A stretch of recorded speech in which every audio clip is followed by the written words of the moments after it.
Iconic.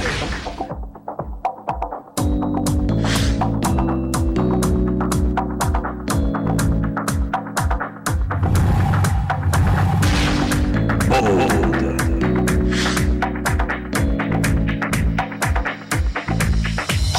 Chill.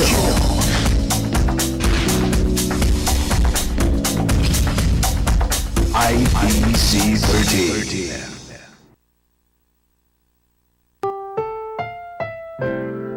Ang susunod na programa ay rated PG. Ito ay nangangailangan ng patnubay at gabay ng magulang para sa mga batang manonood.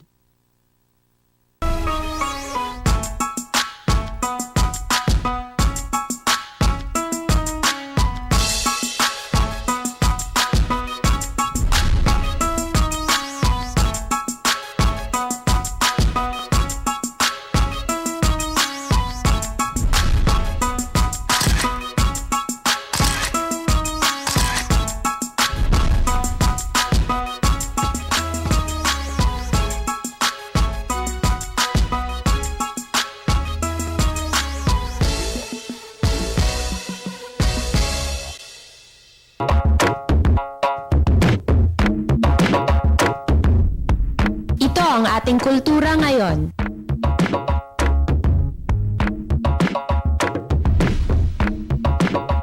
Silipin ang ating nakaraan sa pamamagitan ng heritage o mga pamana ng ating lahi.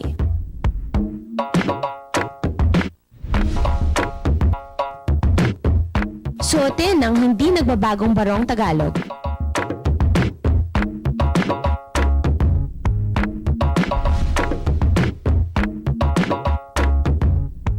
Bisitahin ang mga bahay na bato sa Las Casas Filipinas de Acuzar sa Bataan.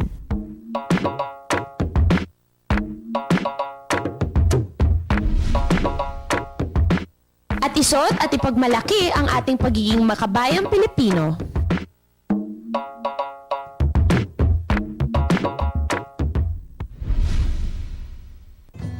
Napakasarap maglakad sa mga lugar na ganito dahil para ka nasa ibang panahon. It is always transporting to be surrounded by these old houses, and one could get that same nostalgic feeling here in Las Casas Filipinas, Ecozar, dito sa Bataan. Pero bukod sa nostalgia, ang mga tinatawag natin na bahay na bato tulad nito ay hindi lang pangkaraniwang bahay na pinaglumaan. Sa pagdating nila sa ating panahon, they create a new dimension for all of us na tumitingin at namamangha sa kanilang tibay at ganda. Kilala natin to bilang heritage o mga pamana ng ating lahi na nakatayo pa rin, still enduring the tests of time and space. Pero hindi lang yan ang matatawag nating heritage. Maraming pagpapakahulugan ng heritage. At tama nga naman may kinalaman ito sa luma, galing sa ating matatanda. In other words, pamana. Marami tayong pamana ng lahi. Mula sa arkitektura, pamumuhay, at madalas ito ang mga espasyong iba na sa atin ngayon. Ngunit sadyang gamitin para sa dating henerasyon. Para kay Malu Jacob, Executive Director ng National Commission for Culture and the Arts, may dalawang uri ng heritage o pamana. Ang tangible at intangible heritage. Ito ang nakasaad sa pinangangalagaan ng NCCA, sangayon sa batas at mga tinatanggap na cultural practices. At may batas na palang ipinasa para dito. Ang Philippine National Cultural Heritage Law of 2009, sponsored by Senator Edgardo Angara.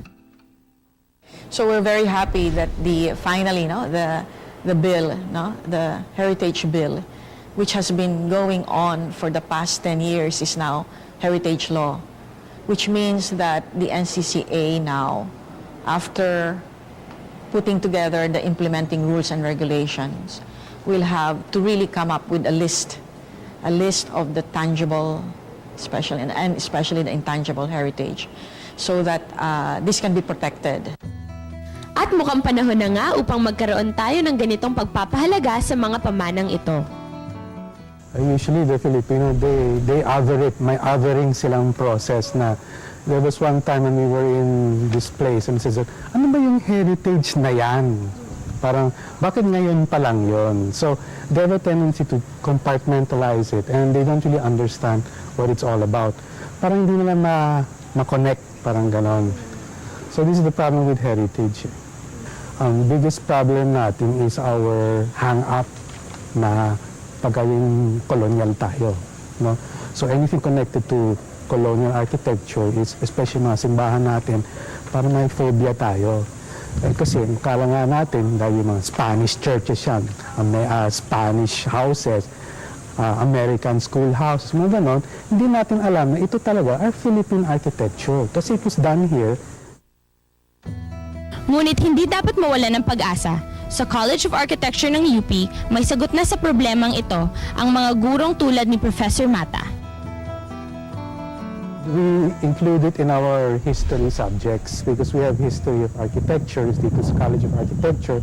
Ginagawa namin, binaliktad kasi namin ang pagtuturo ng architecture. Inuna namin muna ang Philippine architecture. So dati when they used to teach architecture here, history, it's always world architecture, Western. Sa NCCA din, kasabay na pinahalagahan pati ang tradisyon sa heritage. Ang nasa gitna niyan, in the centerpiece, is the School for Living Traditions. And there are more than 100 now. I think even really much more, all over the country. And what is the concept of the School for Living Tradition? It's a very unique, beautiful concept. When you say School for Living Traditions, you don't speak of a building or a structure. You're speaking of a master artist. No? One master artist, ito ngayon, all around us, no? One master artist passing on his art or her art to maybe about 5, 10, 15 young people in their community.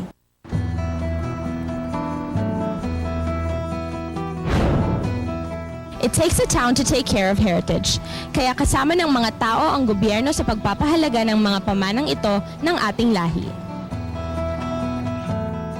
Dalawin natin ang isang bagong bayan ng mga lumang bahay at kasaysayan sa pagbabalik ng Cooltura.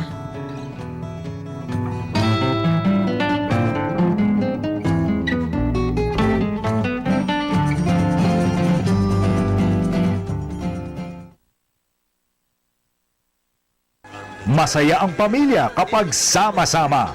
Hindi ako nagbabawal dahil gusto ko lang kayo makita mag-iiyak o magmaktol. Hindi ako palaging tama pero maniwala kayo o hindi, mas madalas tama ako. Kaya't halina't panoorin ang Happy Family sa sitcom na tiyak na kapupulutan ng aral. Sorry, kid.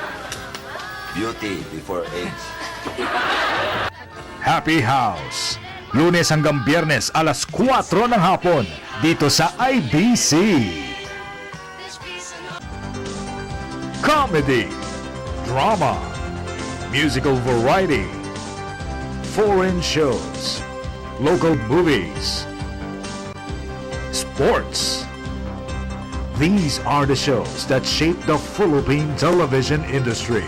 In celebration of 60 years of entertainment, the original #1, IBC 13's legacy to Philippine television.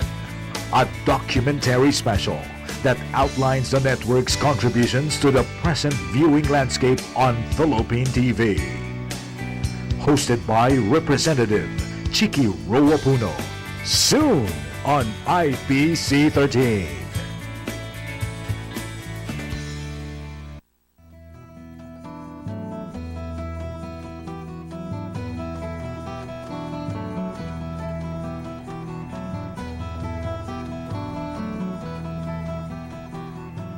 Located in Bagak, Bataan, Las Casas Filipinas de Acuzar brings together historical structures in one magnificent place.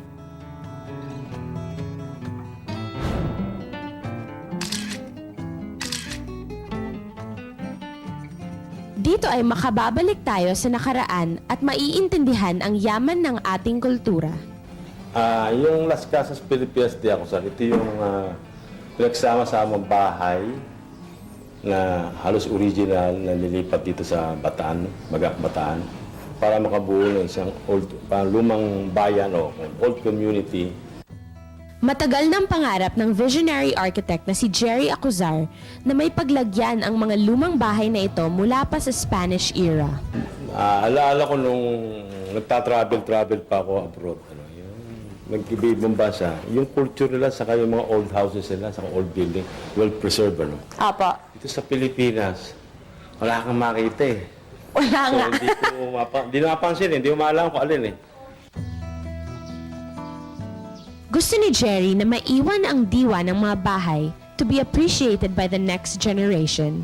70% ng materyales ng mga bahay ay orihinal. Kasamang nailipat ng pisikal na katangian ng mga ito, ang kasaysayan na nakapaloob dito.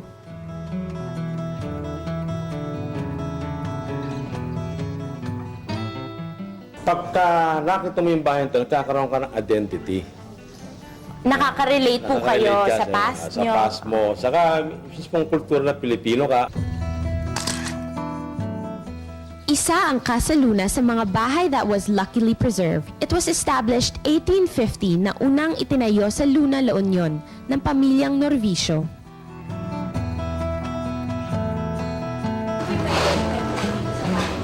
Kasi itong bahay nito, pag nakikita mo kung paano pinlano, paano ginawa yung bahay nito, eh, kakaiba eh. Kamukha nitong daan eh. Pag naglalakad ka, matarik, di ba? Para pag natutulog yung may-ari at ikaw patulong, dahan-dahan lang lakad. Hindi ka pwede maglakad. Kahit anong gawin mo, hindi ka pwede maglakad ng mabilis. Maraming kwento ang maaaninag pagpasok mo pa lamang sa mga bahay na ito. Isa sa tagal ng pangongolekta namin ng mga luma, kakakita-kita kami. Like sa example sa bahay nito. Papasin mo, meron siyang lakaran sa gilid. Ito para sa katulong. Para saan ba to? Katulong lang. Ay, para hindi sila nakikita. Hindi sila pwede pumasok sa loob, bawal.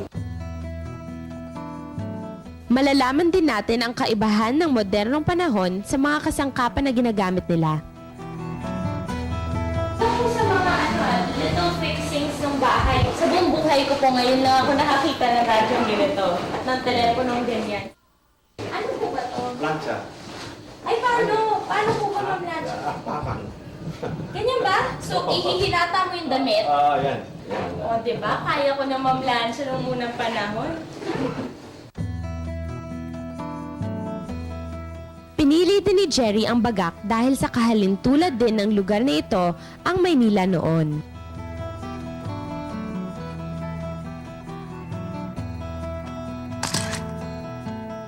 Bakit yung po naisip na sa Bataan gawin po itong project na to?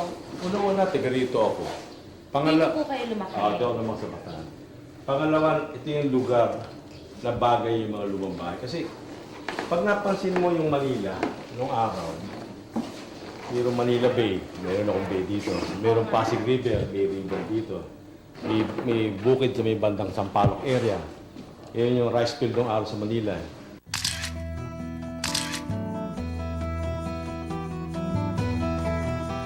Sa paggawa naman ng replika ng mga parte ng bahay, sinisigurado ni Jerry na maisasalin ang karakter ng luma sa bagong estruktura.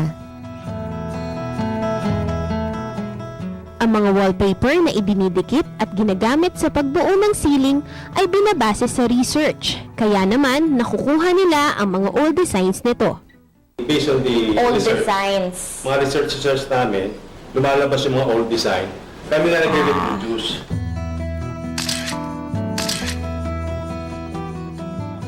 Hiniling ni Jerry na maunawaan ng mga taong bibisita rito ang adhikain niyang mapangalagaan pa ang ating kultura. Sa tingin niyo po, paano natin maibabalik yon sa youth natin today? Respetuhin natin yung mga bagay na ginawa ng mga tanda ng araw.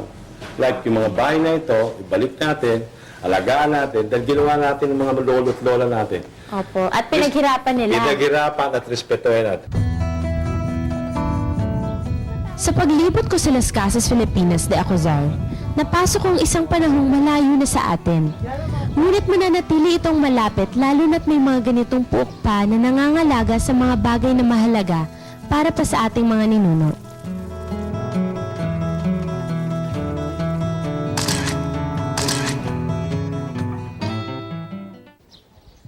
Para ng bahay ng bato ang heritage, isang tahanan ng values at identity nating mga Pilipino na namana nating sa ating mga ninuno. Sa kilalang kasabihan, mabuti raw ang bahay na ang laman ay tao. So how do we as people inhabit our own little houses of heritage? How does our heritage make us persons and Filipinos? And more importantly, paano tayo inuhubog nito? Just the food for thought.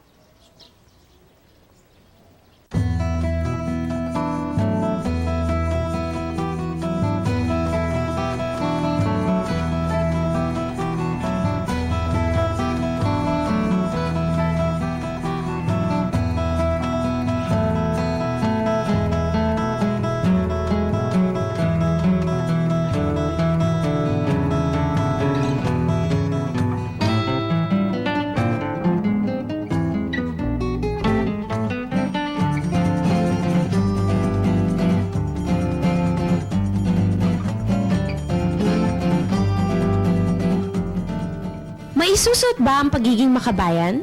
Para sa Team Manila at Yabang Pinoy, pwedeng-pwede. Abangan sa Cooltura.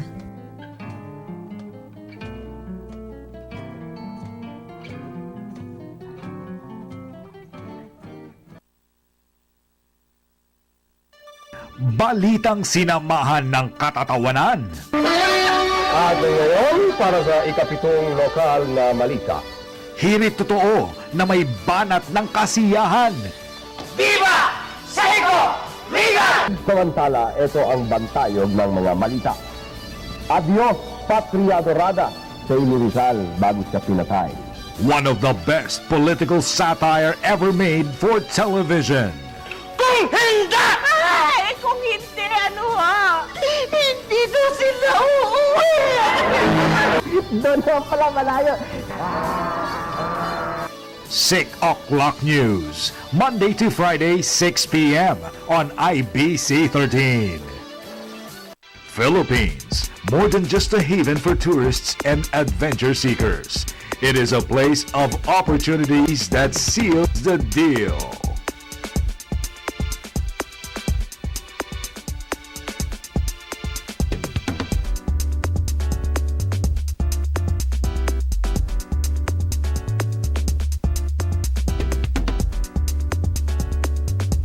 Travel and Trade on IBC 13.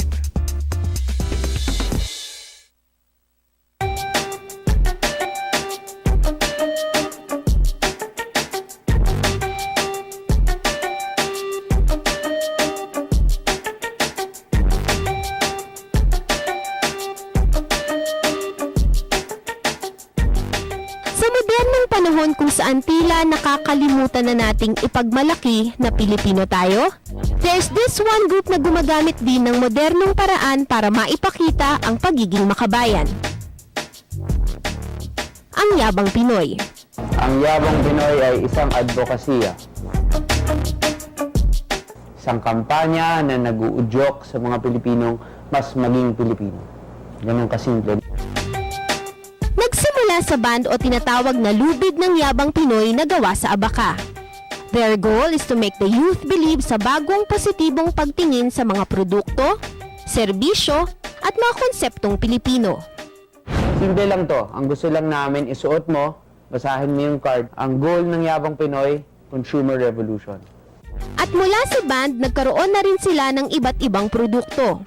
Lahat may mensahe sa pagiging tapat na Pilipino at pagmamahal sa ating pinanggalingan. May magazines, stickers para sa bag, bakya, at t-shirts. Sinasabi namin sa t-shirt na to na may yabang ako. Hindi niya sinabing mayabang ako, sinabi niya meron akong yabang Pinoy. Pero hindi lang produkto ang ibinibigay ng grupo sa mga kabataan. Iminumulat din nila ang mga ito na ipagmalaki ang mayamang kultura natin. Meron kaming mga proyekto na hindi lang sa mga matatanda, syempre sa mga bata rin at syempre sa mga teenagers. Kasi yun nga yung gusto namin i-promote, kultura. May todo patintero. Yabang goes to school. Yabangan tayo. At takbong mayabang. Goal ng grupo na maging shouting proud Filipino tayo and to stop being a closet nationalist. Kaya kami may events, we go to schools para yun yung obstacle namin na maraming medyo nahihiya-hiya pa sila nung una. Pero makikita mo naman na national pride is mainstream now. na nagsusuot na tayo ng Philippine map sa t-shirt natin, may Philippine flag. Sa graphic design naman, gustong ipakilala ng Team Manila ang bansa. During that time, a lot of graphic designers abroad is nagiging popular sila in terms of doing their own craft. Why sa Manila, walang gumagamit ng graphic design. So we have the name Team Manila Graphic Designs. Para pag nakita naman nila, okay, there's a graphic design scene in Manila. Team Manila wants the youth to be inspired, educated, and appreciative.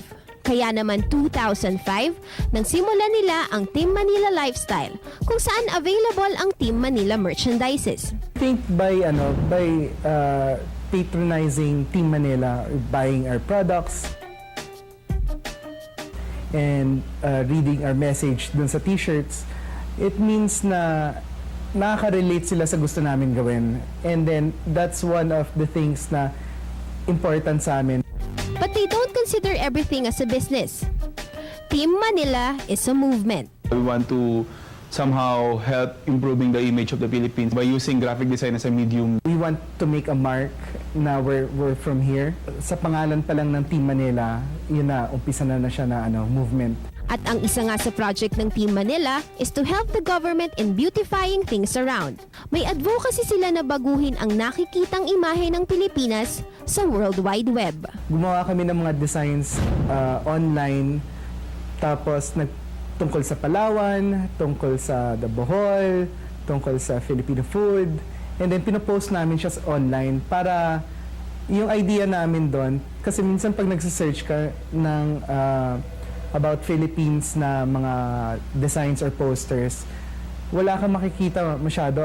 Gustong paalalahanan ng Team Manila that we have a rich culture and it is something we have to celebrate every day. I think naniniwala ako being Filipino na you can excel. You can be up par with everybody else internationally. Kung yun ang ibig sabihin ng makabayan, I think makabayan naman ako.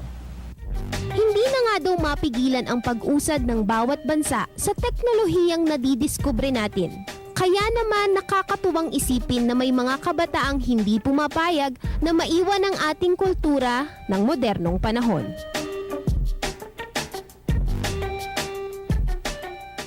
Barong Tagalog talaga ang tunay na pambansang kasuotan at mananatili ito para sa international couturier na si Jeannie Goulbourne.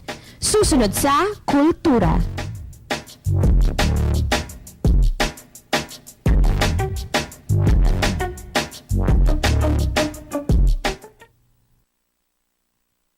Nostalgic trip ang biyahe ni Paring Drew sa IBC. Knock, knock, knock, knock! Yun!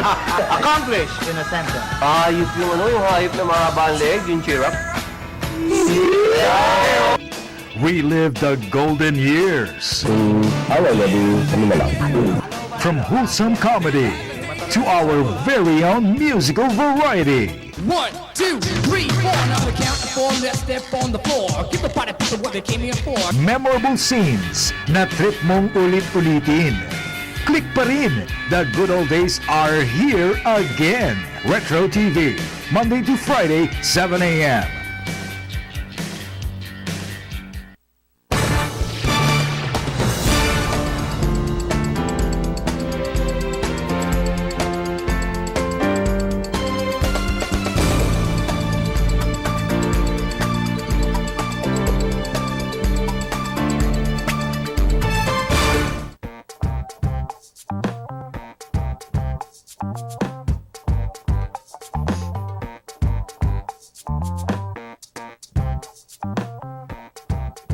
Baro ng Tagalog as it was first called. Malayo na ang narating ng tinaguriang national dress.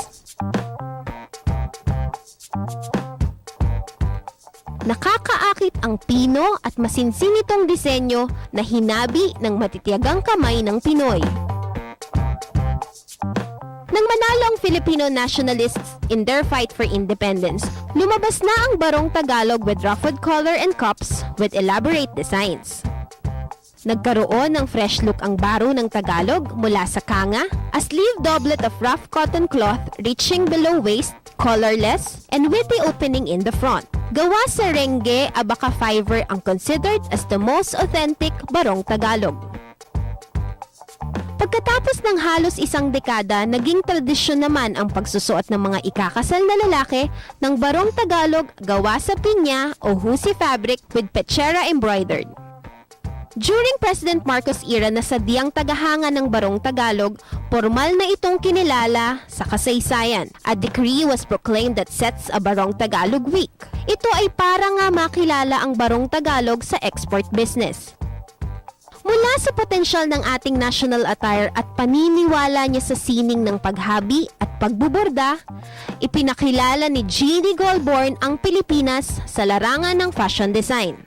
Well, kasi after about 18 years of being in ready-to-wear, feeling ko, wow, it's time for me to move and to experience a new adventure. To evolve, yeah. Yes. I always said, ay, hindi ka pwedeng maging fashion designer kasi si Yves Saint Laurent, si Christian Dior, lahat sila may mga attached, exclusive textile weaving houses na they supply just for the couture. Oo nga. So sabi ko, nako, paano kaya ako maging couture na very, very, very unique and talagang sa akin lang. Okay. So then I thought, ay, siguro bibili ako ng weaving factory. From the elaborate concoctions of the Spanish colonial era, ngayon, moderno na ito at hindi na lamang basta costume, but a versatile garment for almost all occasions. Naging tatak ni Jeannie Goldborn ang kombinasyon ng abaca and silk fabric. What made you think na ipagsama kaya natin tong dalawang textile na Yes, to? kasi iniisip ko ang Thai silk, tinatawag ng Thai silk, pero actually, kumikintab-kintab lang. Then iniisip ko, ang kinaiba ng Indian silk, ang dami nilang jacquard, maraming needles yan, at saka lumilitaw talagang, parang embroidered siya. Kita mo. Oo, pero actually, woven, hindi siya embroidered. So sabi ko, anong kaiiba kaya ng Filipino? Kailangan maiba tayo. Okay. So sabi ko, teka muna, baka naman try natin abaca. Kasi I'm from Bicol, where the abaca is. Taong 1994, nabuksan ni Jeannie Goldborn ang Silk Cocoon. At dito nagsimulang makilala ang original at kakaibang design ng barong Tagalog. Ang mga unique niyang disenyo ay ang barong with the snake skin across the fabric, dyed hand-woven silk and pineapple, raffia with mother pearl, at ang embroidered design na umaabot hanggang sa likod. Taong 1996, si Jeannie ang nagdamit sa mga world leaders na pumunta sa bansa para sa APEC Summit. Naulit pa ito taong 2009 sa ASEAN Summit. Then, when I went into weaving, medyo ako nagpunta sa themes. So then, sa barong, we have theme na yung ginawa ko sa APEC, nag-research ako ng lahat ng mga bintana ng iba't ibang lugar. Yung bintana sa vegan, ano ba yung architecture noon, yung window. Wow. So I called it Windows to the World. The Philippines, Windows to the World. Iba-iba iba-ibang bahay. Yung bahay sa Bacolod, medyo naiba sa bahay ng Ilocos, ng vegan. So, nakuha ko din yung inspiration. At ang ilan nga sa mga sikat na nakapagsuot ng mga barong na ito ay ang dating US President na si Bill Clinton at Prince Albert of Monaco. So you mentioned na po a few names, President Clinton, President Ramos. Sino pa po ang mga famous celebrities or politicians na have worn your famous designs? Well, I love it that Nelson Mandela ordered 5. Alam mo naman, idol ko si Nelson Mandela. And yes, Jeannie Goldborn made us proud and beautiful sa paggawa niya din ng mga intricately designed dresses.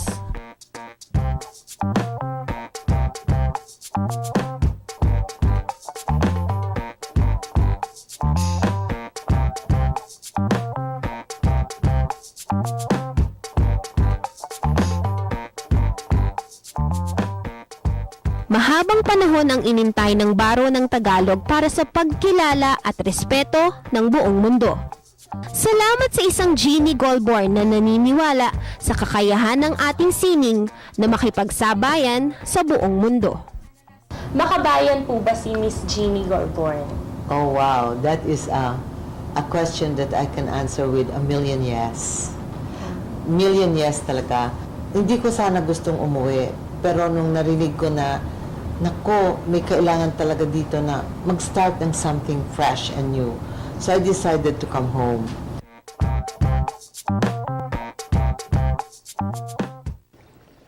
Ang sabi nila, marami pa tayong kailangang pahalagahan sa larangan ng ating heritage. Ngunit kailangan natin tandaan that by being aware of our heritage and tradition, we become aware of ourselves and our past. Kinikilala natin ang ating mga sarili sa bawat espasyo na ating kinalalagyan, tulad ng mga bahay nito at sa bawat pagsasabuhay nating pagiging Pilipino. Kulang kultura, ipagmalaki natin to!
Masaya ang pamilya kapag sama-sama. Hindi ako nagbabawal dahil gusto ko lang kayo makita mag-iiyak o magmaktol. Hindi ako palaging tama pero maniwala kayo o hindi, mas madalas tama ako. Kaya't halina't panoorin ang Happy Family sa sitcom na tiyak na kapupulutan ng aral. Sorry, kid. Beauty before age. Happy House. Lunes hanggang Biyernes alas 4 ng hapon dito sa IBC.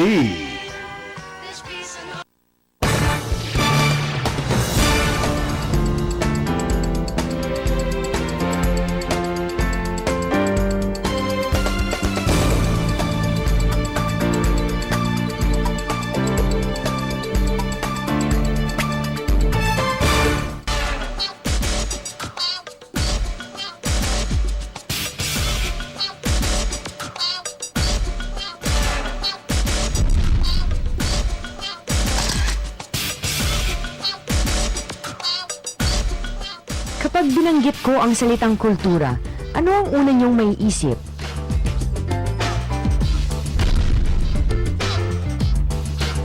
Kasaysayan? Mga lumang bagay? Pwede. Pero ang kultura kasi pwede ring mga kaugalian at paniniwala. O kaya'y sining. O mga tradisyon.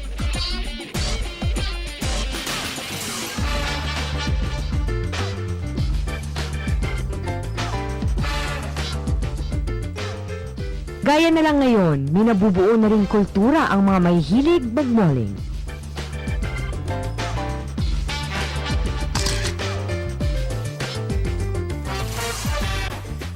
Mag-text. At mag-internet. Ang di alam ng iba, dahil sa kultura nagiging magkakabit ang nakaraan, kasalukuyan at hinaharap. Kumbaga para itong isang time machine na pwede mong bisitahin anumang oras. Yan ang dahilan kung bakit cool ang kultura.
commercial buildings,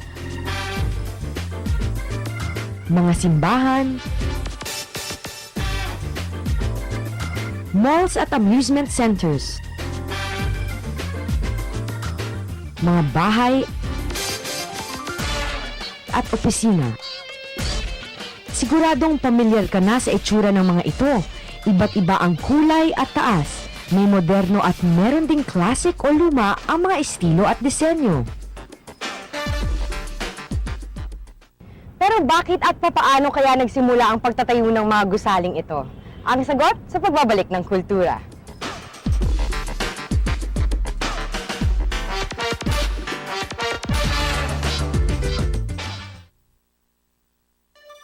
Balitang sinamahan ng katatawanan. At ngayon, para sa ikapitong lokal na malita. Hirit totoo na may banat ng kasiyahan. Viva Seiko Liga! Samantala, ito ang bantayog ng mga malita. Adios, Patria Dorada, sa Rizal bago siya pinatay. One of the best political satire ever made for television. Kung hindi! Ay, kung hindi, ano ha? Hindi to sila uuwi! Doon na pala malayo. 6 o'clock news, Monday to Friday, 6 p.m. on IBC 13.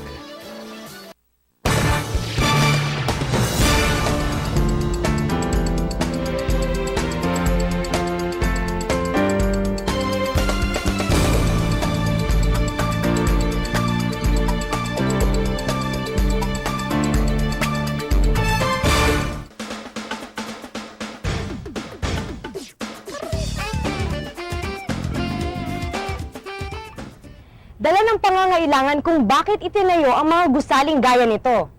Pero para kanino? Para sa mga tao. Para sa mga grupo ng tao na binubuo ng iba't ibang pamilya.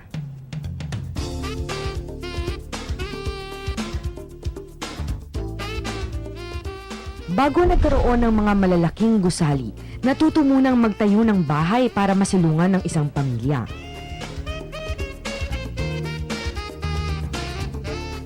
Sa Pilipinas, ito ang bahay kubo o nipa hut na gawa sa native materials gaya ng kawayan at mga dahon ng nyug o anhaw.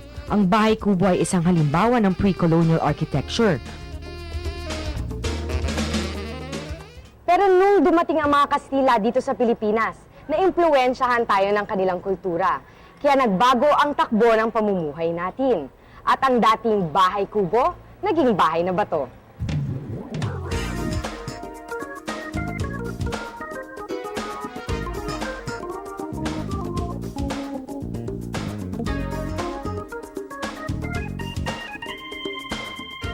Noong panahon ng mga Kastila, nagkaroon ng titulo ang mga lupa. Naging permanente ang kinatatayuan ng mga bahay. Kaya bato at adobe ang ginamit ng mga material at hindi na purong kawayan o kahoy lang. Gaya nitong Casa Manila sa Intramuros, isang replika ng bahay na bato noong 19th century. Nahahati sa iba't ibang bahagi, makikita sa loob ang mga sari-saring kagamitang nagpapaalala sa pamumuhay natin noong panahon ng mga Kastila.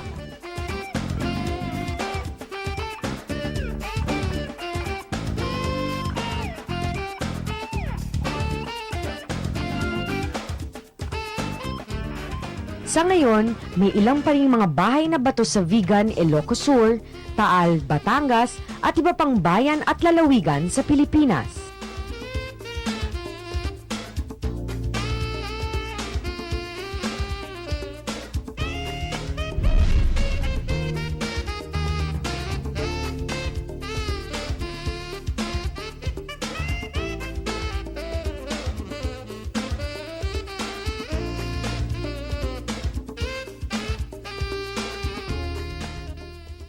Bukod sa Casa Manila, marami pang halimbawa ng mga Spanish architecture dito sa Intramuros.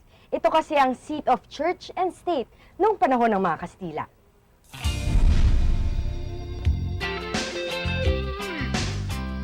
Sinimulan ang pagtatayo ng mga pader ng Intramuros nagawa sa bato noong 1589 nang dumating si Gobernador General Gomez Perez Dasmariñas. Ang Intramuros ang nagsilbing kapital at sentro ng pamahalaan mula ika-16 hanggang ika-19 na siglo sa Pilipinas.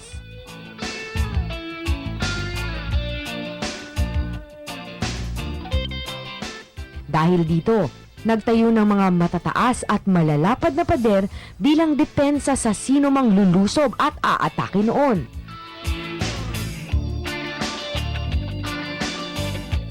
Kaya nga tinawag itong Intramuros na ang ibig sabihin ay within the walls. Malimit din itong tawaging Ciudad Morada o Walled City. 64 na ektarya ang kabuoang sukat ng Intramuros. Sa orihinal na plano na itayo noon ang mga simbahan, mga paaralan, mga bahay, palasyo ng Gobernador General, at iba pang mga gusali. Sa pakikipag-usap ko kay Architect Augusto Rustia, na ibahagi niya sa akin ang ilang mga bagay-bagay tungkol sa Intramuros.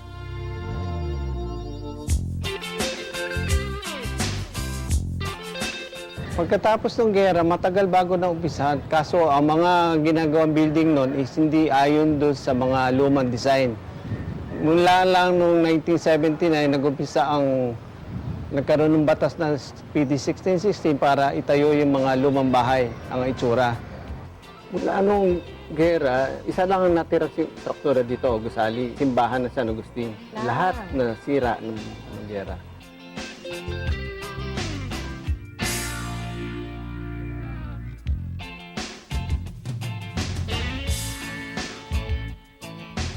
Pero pagdating sa arkitektura, ang mga lumang simbahan ang itinuturing na pinakamahalagang pamana ng mga Kastila sa atin.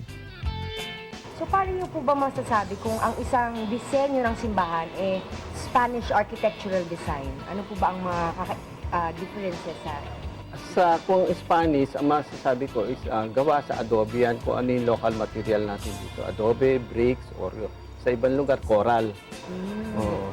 Pero in terms of yung design po niya? Sa design, marami kasing kanya. Meron yung Romanesque, na sinasabi, may Gothic, which yung Gothic galing sa Belgium naman yung design. Kamukha ng San Sebastian, gawa sa bakal. So, imported yon. Ito pong San Agustin Church? Locally, dito lang sa atin yan. So, ano po yan? Gothic, Romanesque? Romanesque yan, oo. Bahagi rin ng Intramuros ang Fort Santiago. Noon hanggang ngayon, nakatayo pa rin ang matataas at malalapad na pader nito. Una munang naging kuta ni Raja Sulaiman, ang Fort Santiago ay nagsilbing headquarters ng mga sundalong Kastila sa Pilipinas. Itinayo rin sa loob ang ilang mga kulungan para sa mga preso noon.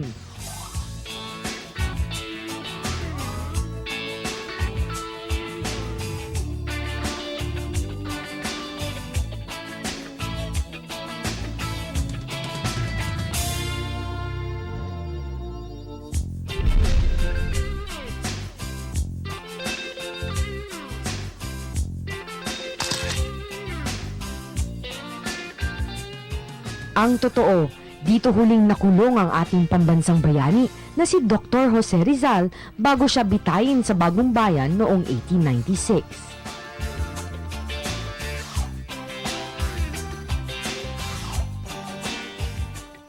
Pero nang pumutok ang World War II, halos nagiba lahat ng mga gusali sa Intramuros.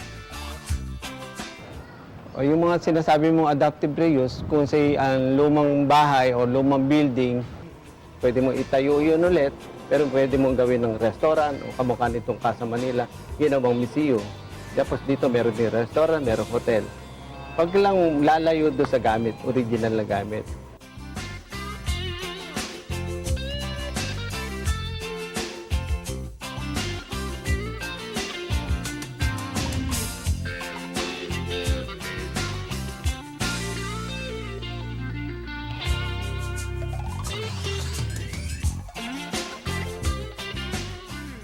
Mahigit 300 taon tayong sinakop ng mga Kastila.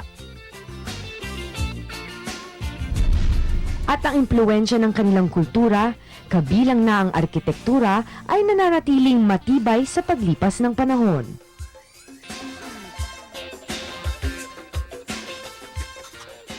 Nang dumating ang mga Amerikano, nagbago rin ang itsura ng mga gusali natin. Silipin ang mga ito sa pagbabalik ng Cooltura.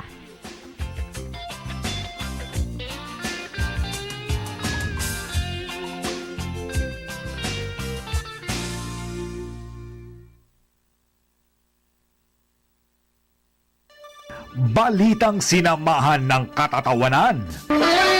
At ngayon, para sa ikapitong lokal na malita. Hirit totoo na may banat ng kasiyahan. Viva! Sahiko! Liga! Samantala, ito ang bantayog ng mga malita. Adios, Patria Dorada, sa Rizal bago siya pinatay. One of the best political satire ever made for television. Kung hindi! Ay, kung hindi, ano ha? Hindi daw sila uuwi! Doon na pala malayo. 6 o'clock news, Monday to Friday, 6 p.m. on IBC 13.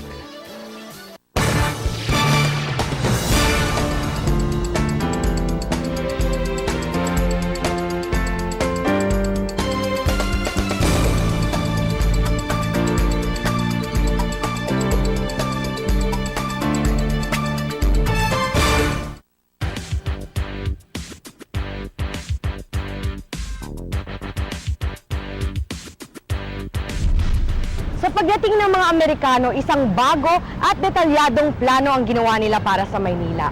Nagkaroon din ng mga pagbabago sa architectural designs ng mga gusali.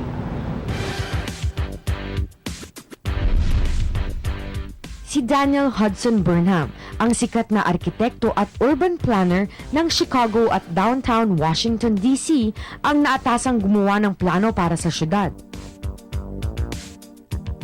Kasunod nito, nagawa ang mga gusaling neo-classical ang disenyo gaya ng Manila Central Post Office. Itinayo noong 1926, ito ay dinisenyo ni Juan Arellano, isang Pilipinong arkitekto.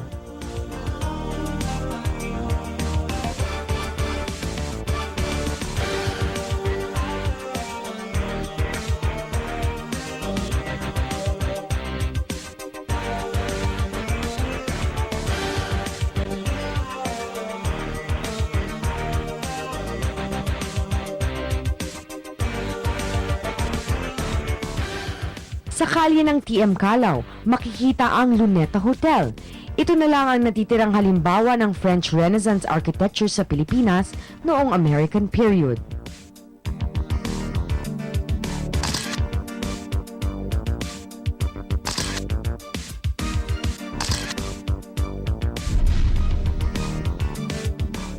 Ang Manila Metropolitan Theater na dinisenyo ni Juan Arellano ay isa namang halimbawa ng Art Deco. Sa loob, kahanga-hanga ang mga highly stylized relief carving ng mga halaman. Ginawa ito ni Isabelo Tampinco.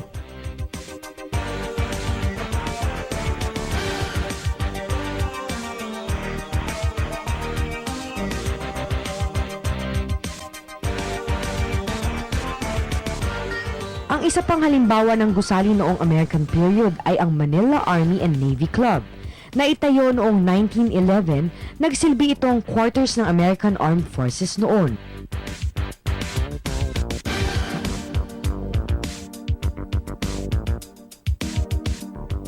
Sa aking pakikipagkwentuhan kay Architect Dominic Galicia, marami akong natutunan tungkol sa arkitektura noong American period. During American time, ang lumaganap naman ay mga eskwela at mga kapitolyo, no? So, meron na yung, there's a strong expression there na nagkakaiba, between the Spanish and American. Pansinin mo yung mga simbahan na pinatayo ng mga Kastila, no? Makakapal na mga pader, mga buttresses, ang tinatawag nating earthquake baroque na siyang patibay ng mga gusaling ito against mga earthquakes. No? Sa mga Amerikano naman, katulad dito sa kinatatayo natin ngayon, itong Army-Navy Club, makikita natin na ang respeto rin nila sa klima, ano? Yung mga high ceilings para ang ventilation ay generous, ang mga porticos para protected tayo sa ulan o sa araw.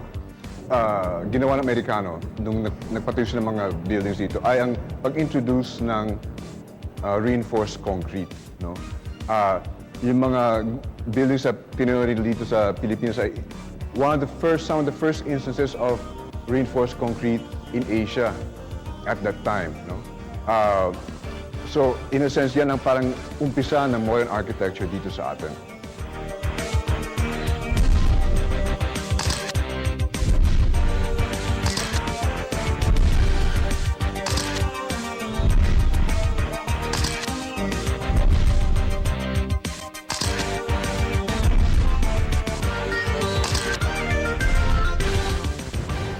Sabi nila, naging moderno raw ang pamumuhay natin noong American period. Siguro yung pagtatayo ng mga gusali, isang epekto nito.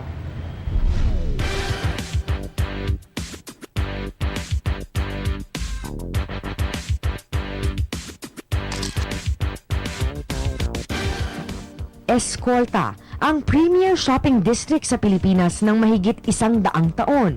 Circa 1850s pa lang, marami ng mga tindahan dito ang mga Chino noon. Pero nang dumating ang mga Amerikano, nauso ang branded labels at modernong estilo ng pananamit. Sa kahabaan ng Escolta at Rizal Avenue, isa-isang naitayo ang mga tindahan at sinihang makabago ang disenyo at istruktura.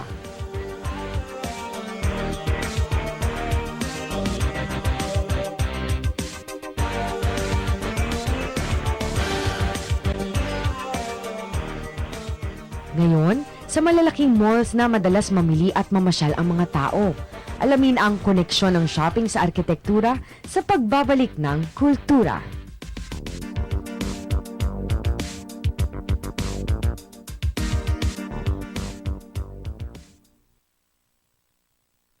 Masaya ang pamilya kapag sama-sama. Hindi ako nagbabawal dahil gusto ko lang kayo makita mag-iiyak o magmaktol. Hindi ako palaging tama pero maniwala kayo o hindi, mas madalas tama ako. Kaya't halina't panoorin ang Happy Family sa sitcom na tiyak na kapupulutan ng aral. Sorry, kid. Beauty before age. Happy House. Lunes hanggang Biyernes alas 4 ng hapon dito sa IBC.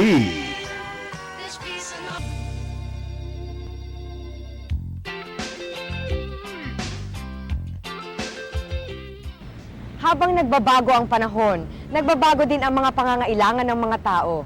Yung dating simpleng tindahan ay naging isang malawak na mall.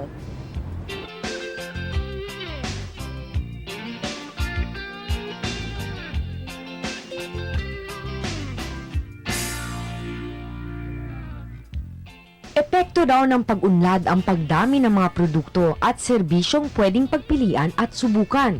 Kaya sa iisang bubong nagkaroon ng mga tindahan, kainan, sinihan, at iba pang uri ng libangan. Mas malaki, mas malawak, mas magarbo para dayuhin ng mas maraming tao.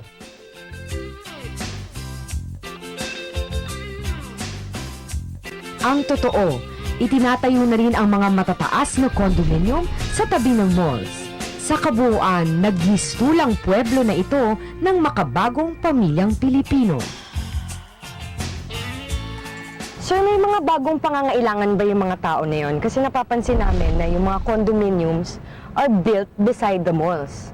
So, bakit po ba ganito?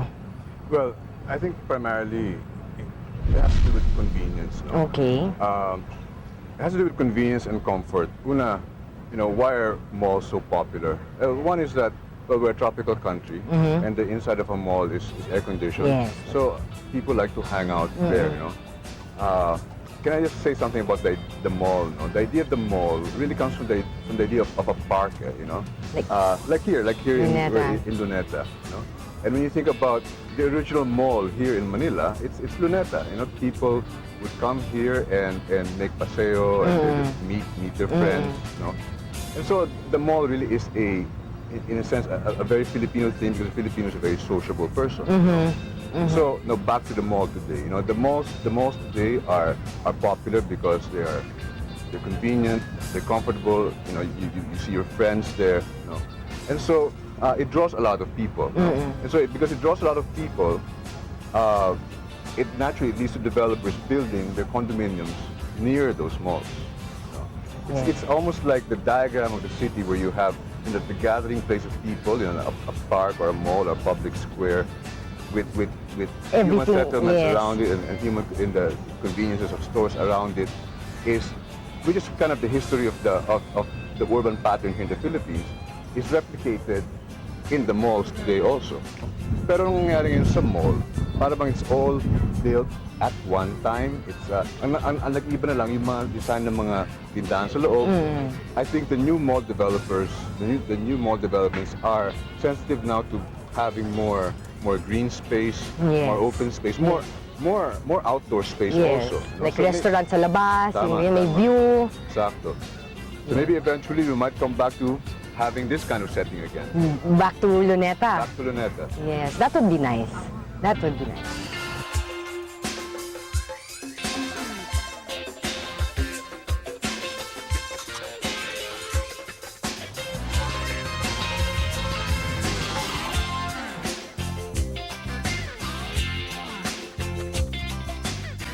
Nakaugat sa nakaraan ang impluwensya ng mga dayuhan sa ating arkitektura.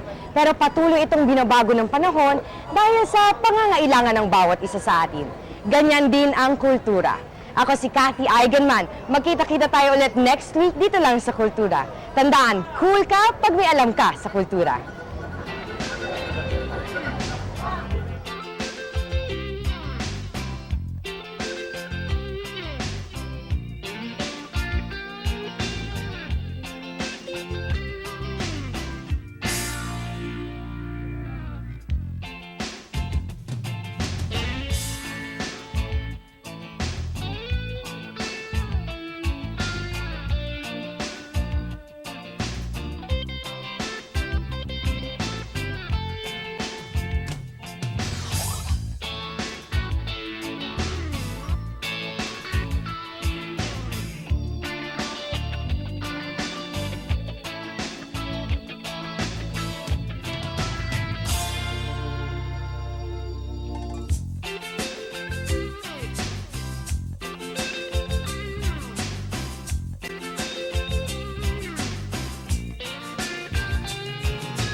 Comedy, drama, musical variety, foreign shows, local movies, sports.